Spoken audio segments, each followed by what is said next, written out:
On a little later at 10:20, coming up, Charlene with the ITV Evening News, but from me and the rest of the London team, bye-bye.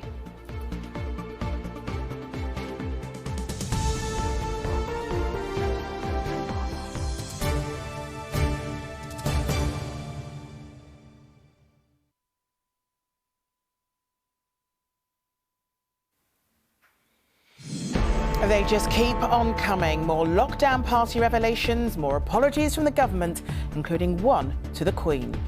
Downing Street was forced to say sorry to Her Majesty over two parties on the eve of Prince Philip's funeral, where the Queen mourned alone. And tonight, more details of another lockdown leaving do.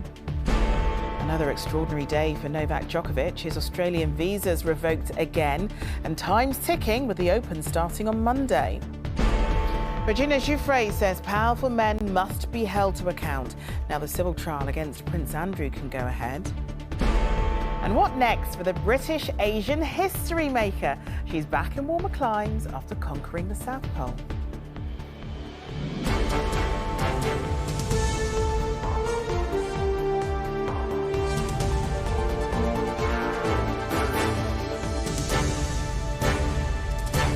This is the ITV Evening News with Charlene White.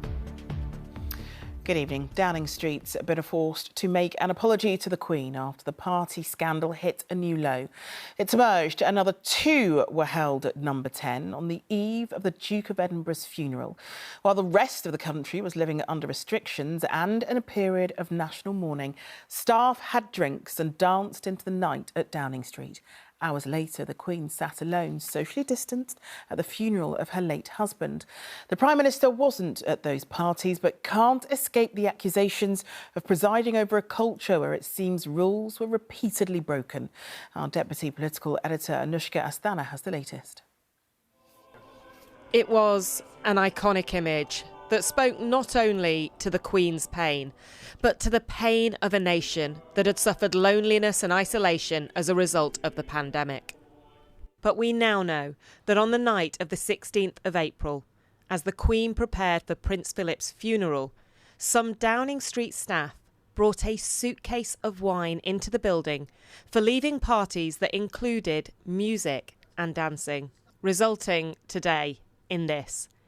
It is deeply regrettable that this took place at a time of national mourning, and Number 10 has apologised to the palace. An apology to the Queen. So has the time come for Boris Johnson to resign? No. I mean, these stories are terrible. And I can completely understand the sense of exasperation and anger that people feel. Completely. But we've got an investigation going on now, and rather than the sort of drip of revelations, we need to have a complete, full, candid account of everything that went on.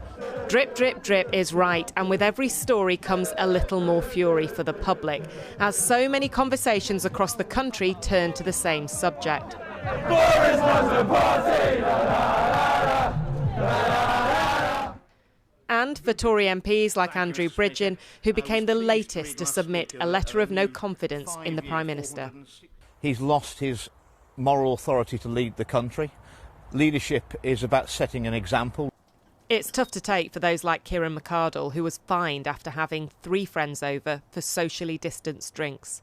At the time, I was happy to pay the fine and accept that what we'd done was wrong. But over the last few weeks, there's more and more stories of these parties coming out, and it just makes me so angry. And I just feel that we're being taken for fools. It's harder still for people like Fran Hall, whose husband Steve died of COVID in October 2020, just 3 weeks after their wedding. For most of his time in hospital, she couldn't be with him. While people like me were sitting on their own, while I was at the graveside where Steve was buried, and I couldn't have people hug me. We didn't have a reception after his funeral. We all went back home on our own, and they drank and partied and had a DJ in the basement. She and others are painting heart after heart on this wall opposite Parliament in memory of those lost to COVID. This wall is a wall of love, and it's a wall of grief, but it's also a wall of anger. Anger that will be hard for Boris Johnson to quell. Anushka's in Westminster tonight, as you can see. And we've got more revelations tonight, haven't we, Anushka? Yeah, the question now is whether we should start counting the days when they didn't have parties. You know, just now we found out that on the 17th of December, get this, the person in charge of the government unit that draws up COVID restrictions had a leaving drinks. Kate Josephs, who's now the chief executive at Sheffield City Council, has apologised. And on the very night that happened, December the 17th, the government had a Twitter account that actually told a member of public, you cannot have work parties or lunches if they're primarily for social reasons. We've also had claims that Boris Johnson and his wife Carrie travelled between Downing Street and Chequers when they were not allowed to. Downing Street arguing that what they were doing was OK at that time. Tory MPs are absolutely furious. They say this makes it much worse for the Prime Minister. They're in their constituencies right now and will be hearing angry constituents and angry Tory members. And people tell me that Monday will be really significant. There are suggestions that Boris Johnson is trying to find ways for others to quit and to save himself. But for many in his party, they think it is now terminal for the Prime Minister. OK, Anushka, thanks very much. Australia's immigration minister has delivered what could be the decisive shot in the Novak Djokovic COVID row. He's cancelled the tennis star's visa on health and good order grounds. It means the world number one is facing deportation again, just days before he was due to defend his Open title in Melbourne. Our sports editor Steve Scott reports. Enjoying his final few hours of freedom before heading back into detention. 3 days before he's due to start the defence of his Australian Open title, Novak Djokovic faces a second legal fight to renew his visa. Breaking tonight, Novak Djokovic's visa cancelled. A decision just moments ago. The decision to prolong this saga was made by Immigration Minister Alex Hawke on health and good order grounds on the basis that it was in the public interest to do so. Prime Minister Scott Morrison backed his judgment. Australians have made many sacrifices during this pandemic and they rightly expect the result of those sacrifices to be protected. En route to the final of a tournament he's playing in Sydney, Sir Andy Murray said a final decision must be made quickly. It just seems like it's dragged on for quite a long time now, and yeah, not great for the tennis, not great for the Australian Open, not great for Novak. But yeah, ultimately people, you know, have to make their own choices. But there is also consequences sometimes for those decisions. Since his first visa was revoked, Djokovic has admitted being out and about when he knew he was infectious with COVID, and also that he was in 2 different countries in the weeks before arriving in Australia when his application stated he was not. The first cancellation was done by a delegate of the minister, so someone that's employed by the Minister for Immigration. And now the second one, that's been done by the minister personally. So it's going to be a lot harder to win in court this time around, I think. Public protests now seem likely once the tournament gets underway next week. But until the defending champion's fate is decided on Sunday, no one knows which side will be doing the protesting. Steve Scott, ITV News. Well, to sporting fixtures rather closer to home now, when the First Minister of Wales has announced that crowds will be allowed to return to large-scale events over the coming weeks. It means the Six Nations, which is due to begin early next month, of course, will be able to go ahead as planned. It follows Welsh data showing a fall in coronavirus case numbers and hospitalisations. Vigils have been held on both sides of the Irish border for a young teacher murdered while she was out on an afternoon jog. 23-year-old Aisling Murphy was attacked on Wednesday in County Offaly in the Republic of Ireland. Her attack has sparked renewed calls for an end to violence against women and girls. Martha Fairley reports. Aisling Murphy, playing fiddle here with her sister Amy, was a talented young musician. And at vigils on both sides of the Irish border this evening, music played a central part. In Belfast, hundreds came to show their sadness and anger at her death, while outside the Dáil in Dublin, large crowds gathered as her friends played in tribute. Among the crowd was Taoiseach Micheál Martin. It's at a very poignant, a very sad moment in our nation's affairs when a young, talented musician had her life violently taken. And I think it has united the nation in solidarity and in revulsion at what has happened. 23-year-old schoolteacher Aisling had gone for a run after work on Wednesday. The path she took along the Grand Canal in Tullamore, often busy with walkers and joggers. Such a beautiful person, and to say the town is numb and everyone around here, it's hard to believe it. Last night, Gardaí released a man they'd been questioning. They say they've made significant progress in their investigation. But across Ireland, people are asking how such a violent attack could happen in broad daylight. Martha Fairley, ITV News. A manslaughter investigation is underway in France after a migrant died while trying to cross the English Channel. A man in his 20s was pulled from the water unconscious after going overboard in the early hours of Friday as he and others attempted to reach the UK. And the planned court appearance of Anne Sakoulas over the death of teenage motorcyclist Harry Dunn has been postponed. Sakoulas, who's a US citizen, is accused of causing Harry's death by dangerous driving in 2019. Prosecutors say the delay is to allow discussions with her legal team.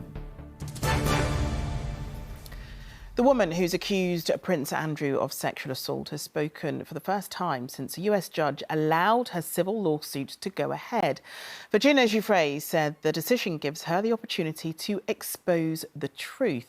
It comes after the prince was stripped of his royal patronages and honorary military titles by the Queen.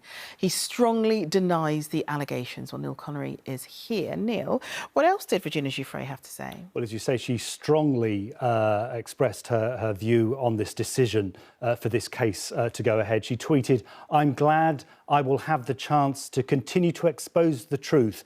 My goal has always been to show that the rich and powerful are not above the law and must be held accountable. I do not walk this path alone, but alongside countless other survivors of sexual abuse and trafficking."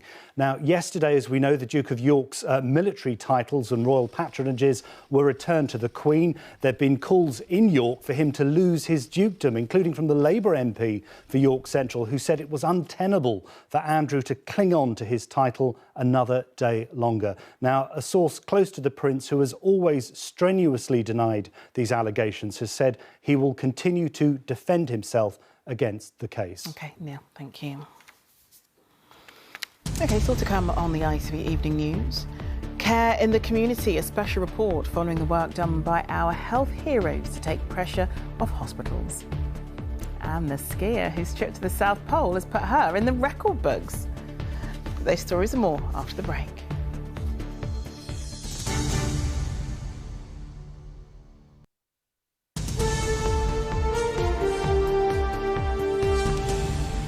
Welcome back. The number of daily coronavirus infections has dropped below 100,000 for the first time since Christmas.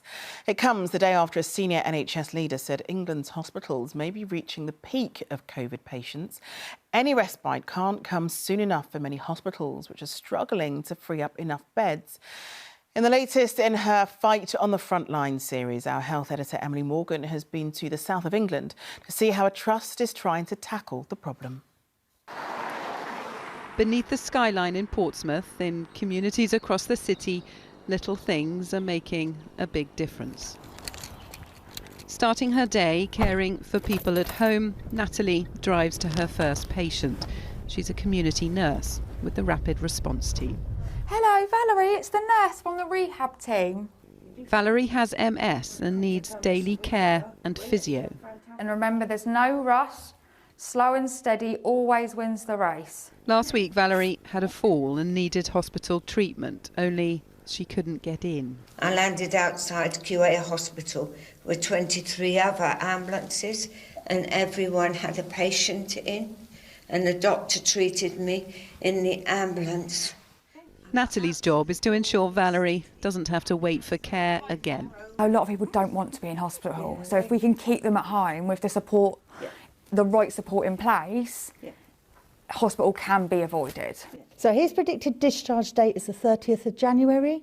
And that's what her and her colleagues are doing on a daily basis, helping to unblock the bottlenecks in hospitals by getting patients home and caring for them there. That's it, we haven't got a social worker today. All our social workers have got COVID.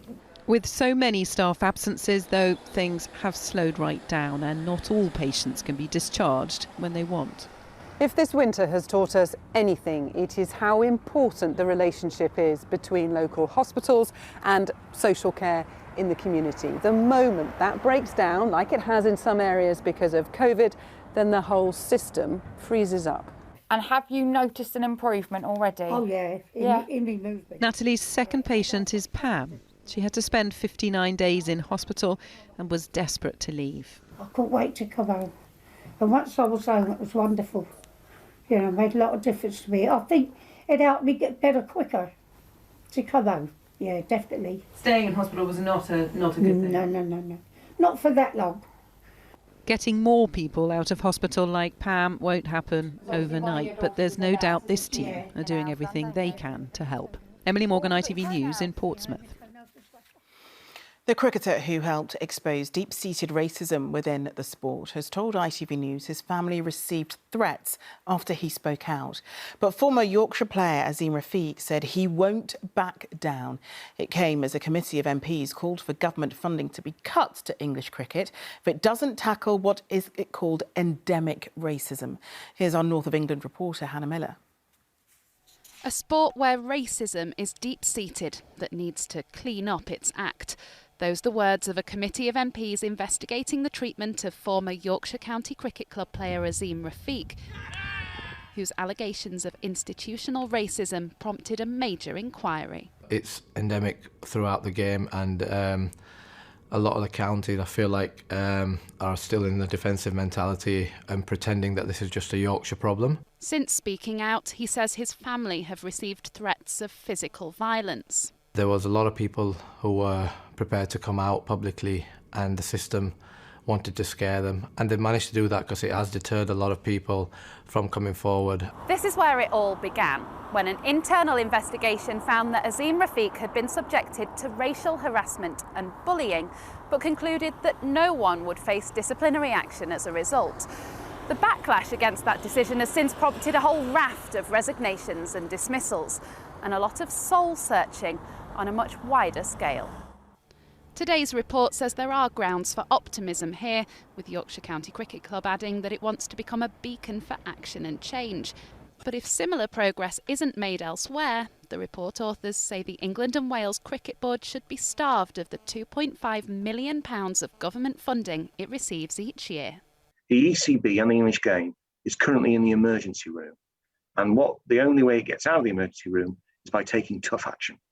The ECB say they embrace the ongoing scrutiny of the committee and are determined to root out racism and other forms of discrimination from their sport. The England women's captain also added her support. All the stuff that's gone on, it's obviously been pretty uncomfortable and unpleasant, but I think it's something that hopefully will lead to something good. With many hoping today's report will be a watershed moment after the racism that remained hidden for years. Hannah Miller, ITV News, Leeds. Essex police have released photographs of two men they wish to speak to in connection with a burglary at cyclist Mark Cavendish's home. Officers believe they may have information about the November break-in at the Olympian's home. Mr Cavendish and his wife were both threatened. And 3 Extinction Rebellion activists have been cleared of obstructing a central London train service in October 2019. One demonstrator glued his hand to a train carriage while the others climbed on its roof at Shadwell Station. And finally tonight, to the British Army medic who's broken boundaries as she crossed a continent. Captain Preet Chandy has become the first woman of South Asian heritage to trek solo across Antarctica. During her 700-mile odyssey, the physiotherapist overcame temperatures of -50 Celsius and biting winds. And as Amy Lewis reports now, she's home. She's already planning her next challenge.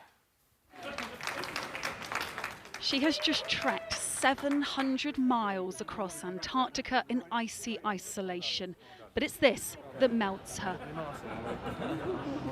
Preet Chandy last saw her fiancé David 2 months ago when he proposed, but she barely had chance to show off her ring, travelling instead to one of the most extreme places on the planet. But she is now back on home soil. It all still feels a little bit surreal, to be honest. People keep asking me if it's sunk in yet, and the fact that I've done the expedition has, because, you know, I spent 2 years training for it. I think it might take me a little while to catch up with the reactions. Her training took her to Greenland to experience hostile weather, and she pulled tyres for hours to prepare for dragging a 195-pound sled. During this immense challenge, she spent 42 days battling 60-mile-per-hour winds and temperatures of -45 degrees. The wind at that stage was just relentless. It was like just so much headwind. It was like super cold, and I just kept falling into these like ridges, but I just stayed down for a minute, and I just thought, this is literally the hardest thing I've ever done. For now, all she is interested in is enjoying life's creature comforts. Going home and sitting in a blanket and binge watching some series on TV with my partner. And she certainly deserves some time to put her feet up. Amy Lewis, ITV News. Just brilliant. Well done, Preet. OK, that's all from us for now. Julie will be here at the later time of 10:20. But for me and the rest of the team, do enjoy your evening. Bye-bye.